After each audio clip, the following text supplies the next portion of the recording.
All right. Hello, everyone. Welcome back to my living room. So before I get into today's video, I just wanted to thank everyone for the nice comments on the last video. You guys have just been so nice and so helpful. Apparently the way that I've been saying the color beige, I was pronouncing it Bärs. And I've since learned from all the comments that this is more of a dialect thing. And apparently it's also a Norwegian word. Bärs. Bärs. So very interesting because I was taught how to pronounce the word while living here in Örebro. And I found out that that type of dialect can be referred to as närkingska. Oh no, I don't know if I said that right. Närkingska. Om jag pratar närkingska? Det är klart jag gör det. Jag är född och uppvuxen i Örebro. So it's definitely more of that central region from the landskap Närke, but I live in Örebro län, in Örebro kommun. Was that correct? I don't know. I don't know if they got rid of landskap, but now they usually use län, which is, I don't even know why there's a difference or what the difference is. I'll probably be inserting different Wikipedia thumbnails or whatever here. So yeah, that was really helpful to know. And I also think that my friends here did not realize that it was a dialect thing. But you guys have really given me some more confidence to post more videos in Swedish. So I think I'll be doing that sooner than I expected. But speaking of Swedish words, we are going to talk about some more today. So these are words that don't have a direct translation in English, except for one of them. One of them I think does have an English word, but I didn't know about it until hearing the Swedish word first. Hopefully it's interesting for you if you're in Sweden and you are Swedish.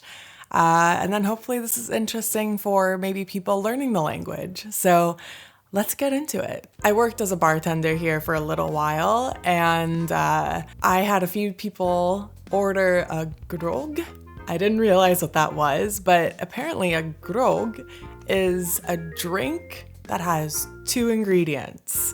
So it'd be like a gin and tonic or a vodka soda, you know, like whiskey 7.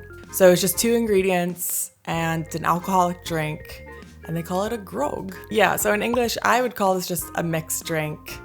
It's not quite a cocktail, because I feel like cocktails have more than 2 ingredients, maybe are a little more specialized. Not 100% sure on this, but I learned that word since being here. In the last video, I did talk about the word Bärs, which is essentially just a beer, but it is kind of it's a slang word for ordering a beer.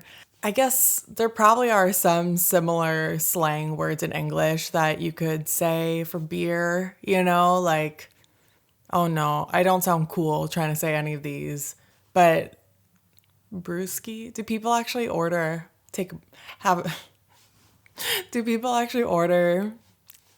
brewskis? I feel like you don't order that. It's more just something you'd say with your friends. And from my understanding, that's kind of the same thing here in Sweden. Dude, can we bring the brewskis? Yes, of course. You may absolutely bring the brewskis.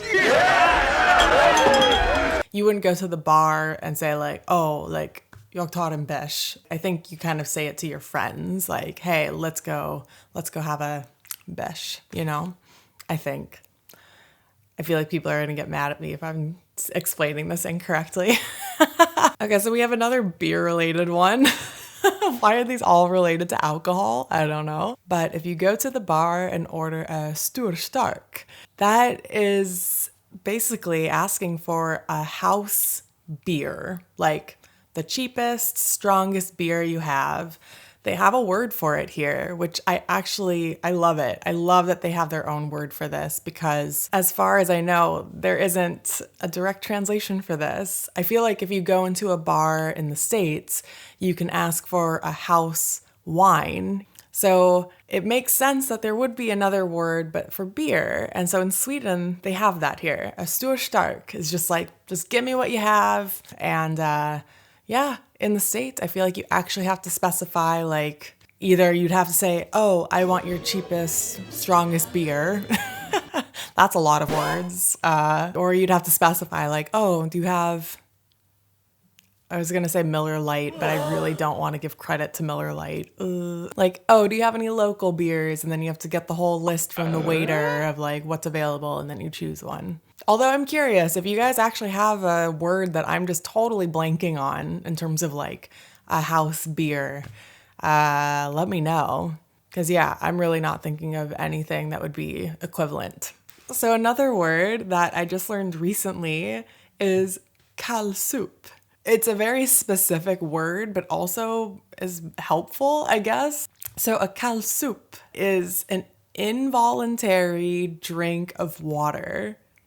Does it have to be water? I'm looking at the definition now. Oh man, that's even more specific if it's of water. At the same time, I feel like it's the only liquid that you would involuntarily gulp. That sounds so weird. Basically, if you go swimming, and I think we've all experienced that, where you accidentally swallow some water, but there's an actual Swedish word for that exact situation, and it's called Kallsup. And while we're talking about swimming, this word is kind of related, I guess, but it's the first one not related to, like, a liquid.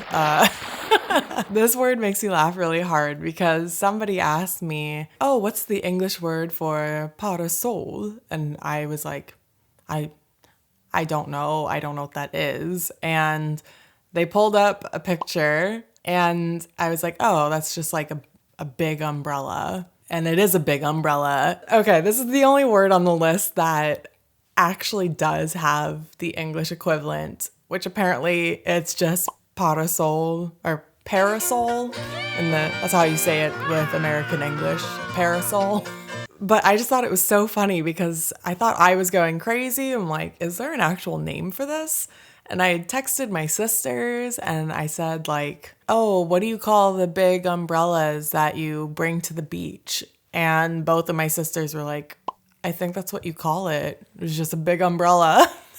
But who knew? It could be even more specific than that. Hey guys, just wanted to jump in here quickly and say that I found out a parasol is meant specifically for protecting from the sun versus an umbrella, which is meant to protect from rain and sun, I suppose. But anyway, just want to clear that up. Okay, back to the video. I don't know. I just thought that was interesting that, like, there actually is an English word for this specific object. But as far as I know, I don't think that's the general word that people use to talk about big umbrellas. I don't know. But in Swedish, that is the word that they use. So yeah, I learned that one as well. Okay, what do you guys think of my list? These are all words that I've come across and just had no idea what they were. And when I tried to look them up, there was just not a direct translation for them. You know, I do think every language has those words that don't directly translate, and I just think that's super interesting. I do think the most famous word would be lagom. So that's the one that I feel like a lot of people mention with, oh, there's no exact word for lagom in English. And lagom essentially means it's just right, you know? Lagom, not too much, not too little. I mean, they're doing it right over here. That's a classic, of course. Thanks for watching. If you could, do the whole like, comment, subscribe. Anything you guys can do to help out. Really appreciate it. So, until then, I'll see you guys in the next video. Hejdå! I'm sorry, I don't speak any Swedish yet. I don't know if Emma told you. Inget alls. Men pappa. Det var väl underligt att han inte har lärt sig ett enda ord svenska. It's still Swedish, so I don't... Ni har ju bott ihop i ett år nu. Men pappa, vi har ju bott i USA. Man pratar inte svenska i USA, vet du. Nej.